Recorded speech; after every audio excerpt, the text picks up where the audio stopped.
Okay, let's come back. There was a signal problem again. Now we see a trigonometric Fourier series representation of a stair-step signal. Basically, a time domain signal has been given here in the example, as you all can see. Now, what we are doing, first of all, we'll see how whether we can apply a Fourier series or not. First of all, the first question is whether the signal seems to be periodic. Yes, it is periodic with a period of 5 seconds. It's written, and you can easily calculate also. Start from here 0, 1, 2, 3, 4, 5 till here, and then another signal starts, and that each period is also 5. See, 0, 1, 2, 3, 4, 5. There is always a gap of 5. That means the period is 5 for this signal. Another condition is that does it have a finite energy? So what we do, we integrate it from T naught to T naught plus T st whole st modulus square dt. So what we see the amplitudes. First of all, it is just take one signal. The amplitude is 2 also, the amplitude is 1 also. Okay, then amplitude is 0 till next 3 seconds. So we say 2 square dt from time 0 to 1. Then from time 1 to 2, what is the amplitude? 1 ka square dt. Then from time 2 to 5 till here, the amplitude is 0. We square it and we integrate it, we get the answer. Answer is 5, which is a finite value, and it is less than infinity, it is not infinity. Henceforth, both the conditions are satisfied. Necessary and sufficient condition, both are satisfied. Hence, we can apply Fourier series. Now, applying Fourier series, what we see, st is equal to a naught plus summation n is equal to 1 to infinity n cos 2 pi n f naught t plus bn sin 2 pi n f naught t. Applying the values, putting the values, applying the equation, general Fourier series format. First of all, we need to calculate a naught. Then likewise, I can calculate a1, b1, a2, b2, a3, a4.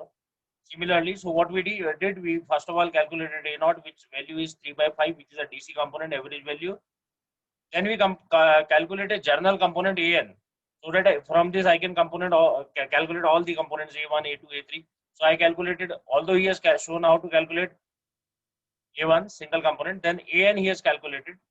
As we can see, we get a general answer for an.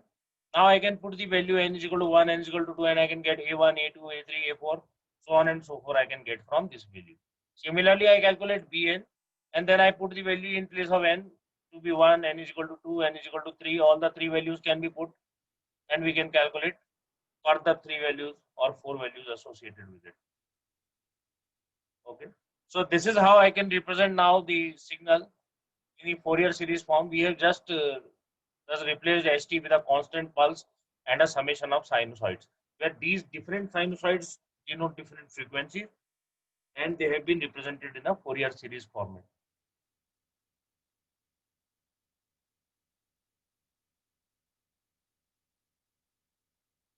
See, when we simply sum them, write them in form of sinusoids plus a DC component, this property is basically, we have already discussed Gibbs phenomena.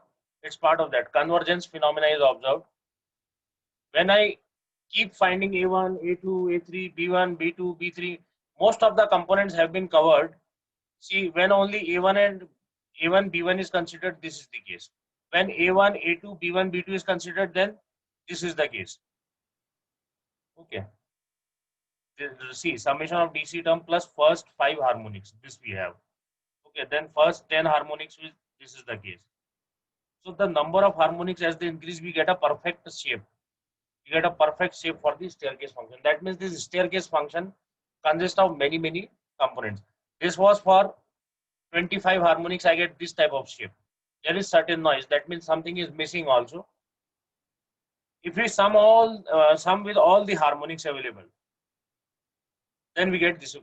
Most of the cases involve these type of shapes, because the calculation formally is done up to certain number of harmonic terms in case of Fourier series.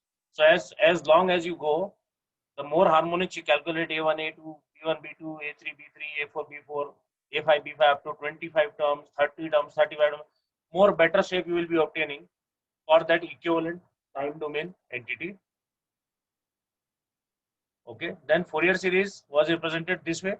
Another form of Fourier series that we will be using mostly will be the one-sided form. In engineering applications, we go for the one-sided form, which looks like this. And this is very important to be noted down. You all can note it down. We'll be using this form only, where this gamma n can also be evaluated. And this is basically a form of phasor diagram.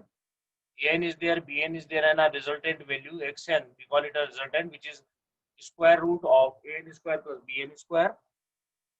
And then generalized cos and sine. Every time I have to write every now and then cos and sine, cos and sine. So we have, instead of cos and sine, I have used a generalized cosine function cos 2 pi n f naught t minus gamma n. So gamma n is arctangent, means tan inverse of Bn by An. Arctangent means tan inverse. Either you write it tan inverse or you write arctangent, means the same. So this is the representation. This was the representation. The final representation we will have like this. This will be used. This is another important notation. And one-sided form is preferred because I told you, we do not want to go for two sides. Why we won't go for two sides?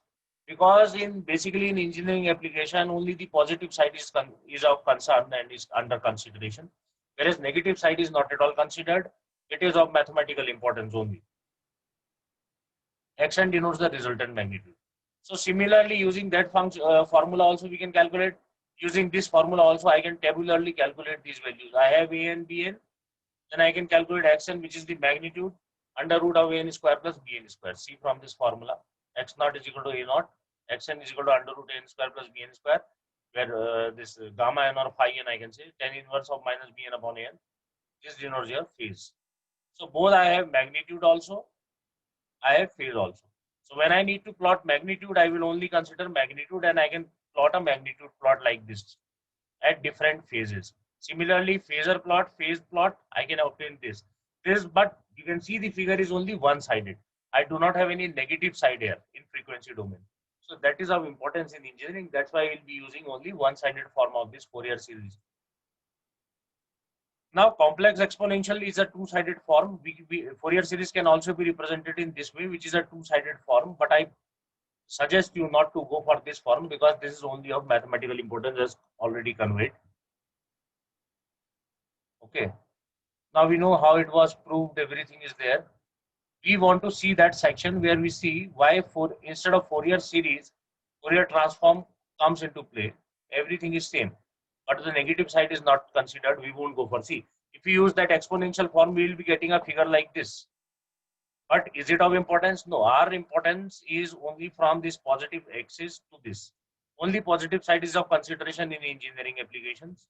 That's why we will prefer going for only positive form. That is one-sided form. Okay. What are the advantages of different forms and disadvantages? That is written. You all can read it here. I have already shared this book with you. And yes, for a non-periodic signal, can we use Fourier series?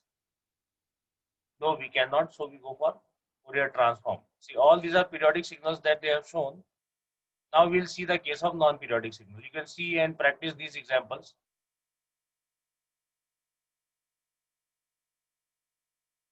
Now I'll be moving to non-periodic signals. Before that, we see how to calculate power. In case of if you need to calculate power, go for one-sided form. That's why I said, see, if you need to calculate power, if this is the time domain representation, this is the frequency domain representation, then equivalently power can be calculated using C, the final formula. The formula for power, obtaining power is this. You can easily calculate power from this. You can see the derivation. If there is any problem, you can contact me and I can resolve it. This is the DC term as well as the other harmonic terms. Power can be easily calculated using this formula. This is the final outlook formula. Basically, it is just a Parseval's theorem in indication that you have studied earlier in your signal processing classes. That time domain equivalent of the power in the frequency domain. So you can use this formula. You can easily calculate X naught, the DC component X1, X2, X3, and then summation of these squared amplitudes to get the power. And similarly, the power plot can be obtained like this. Magnitude in volts and frequency. This was your magnitude plot, amplitude plot, and power plot is what? Simply square of it. Divide X naught square is okay, and then on the other part divided by half, as we can see in the formula. average normalized power spectrum. Whenever they ask you this thing, average normalized power spectrum is required. You use the simple single-sided form representation of the power, and you can easily calculate it. You can solve these examples. There, this is a very good example. You can all try to solve this question. Whenever a channel acting like an ideal low pass filter, why we teach filters? Because channels basically act like those filters. So while we teach you filters, they are basically representing, or we are using them for representation of the channel. So here is an example which will make you understand why filters are being also discussed, how they can equivalently denote a channel or depict a channel. And a question is on that. You can solve this question, and you have simply here to calculate power and what percentage of the power is in the bandwidth. Even we'll take this example further in future for some other applications. Two-sided average normalized representation is there, but we do not require it because we are only considered with one side representation. Okay. See, now we see Fourier transform. Now we come to Fourier transform. What we did in Fourier series, how it changes to Fourier transform. The Fourier series representation was like this. Okay, now what we do, we simply apply time tending towards infinity. Time is tending towards infinity, we apply f naught tending towards 0, delta f tending towards 0. Why is this happening? Before we stretch t to infinity, I told you we will be stretching t to infinity in case of non-periodic signals because they are not repeating periodically. We know that f naught is the fundamental frequency, which is 1 upon the time period. Let's define another symbol delta f, which is the spacing between two adjacent frequency components, f naught, f1, f2. So delta f is n f naught minus n minus 1 f naught. Let us consider that is a nth sample, that is a n minus 1th sample, and we are simply subtracting it. So delta f, the value of delta f is simply f naught.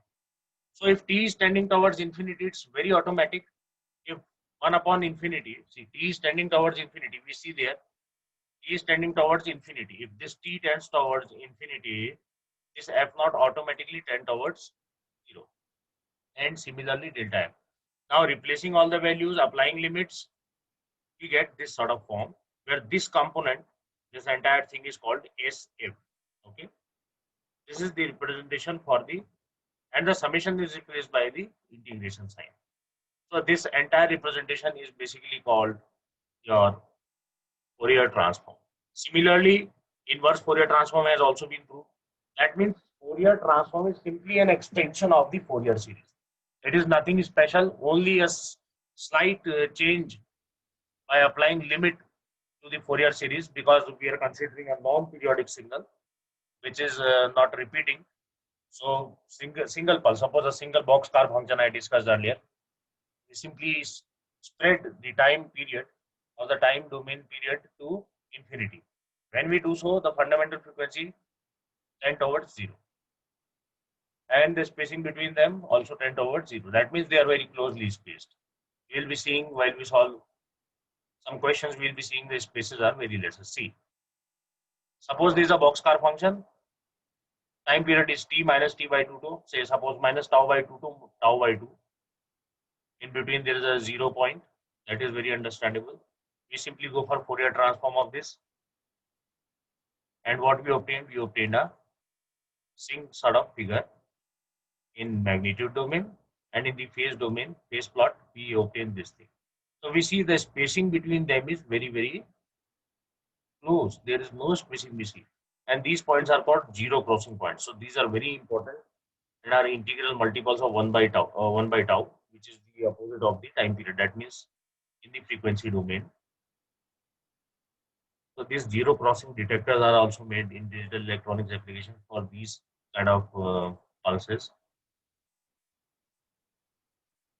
Now there is another example which has been shown for a periodic and a non-periodic function. For periodic function, we find Fourier series. This is the representation. Whereas for a non-periodic signal, we find Fourier transform. This is the representation. The spacing reduces. See, this is a flat continuous wave with zero spacing. This delta f, the spacing has been removed. Whereas here, bars sort of spacing is being shown. Then another example is there. Now, one thing is normalized energy spectral density, how to calculate it. They have given the formula. This is again Parseval theorem denotation, S square T, SFB square DF. Whereas there is no 1 by 2, 1 by 3 type of thing component present here. Power was a different thing. That was a normal power, normalized power density plot. Now the Parseval's energy theorem is being applied, and in this way energy can be calculated. Okay. Now they have given a figure. See the below figure, that is 2.29b. Different values are there. See, first of all, 2.29a, you see 1, then this is 1.5, this is 2, this is 0.5. Okay, these points, while we calculate the corresponding normalized energy spectral density, they are squared. What do we see? While for the non-periodic signals, we are considered about energy spectral density. Whereas for the periodic signals, I am more concerned about normalized power spectral density. This is to be remembered. We won't consider both. We only consider energy. Why we can? Because that's an energy signal, that's a power signal. There is a difference between two. We need to differentiate between the two. Where we have to, where they will be asking normalized energy spectral density to be calculated in case of non-periodic signal. Normalized average power density to be calculated in the periodic signal. So Fourier transform and Fourier series, this distinguishes also. Another, there is a good question. This question can be practiced. Very important from the examination point of view. Example 2.13. Try to solve this question. Any problems, you can contact me. Then some basic properties of Fourier series and Fourier transform has already been discussed. So these are certain problems have also been given at the end of the chapter. This entire first chapter is being shared with you, and you try solving most of the questions. If you have any problem, I will provide you the solutions for these. You can send me which problem, which unsolved question you are having problem with. We'll solve it and let you know. Okay, thank you for the class. That's all.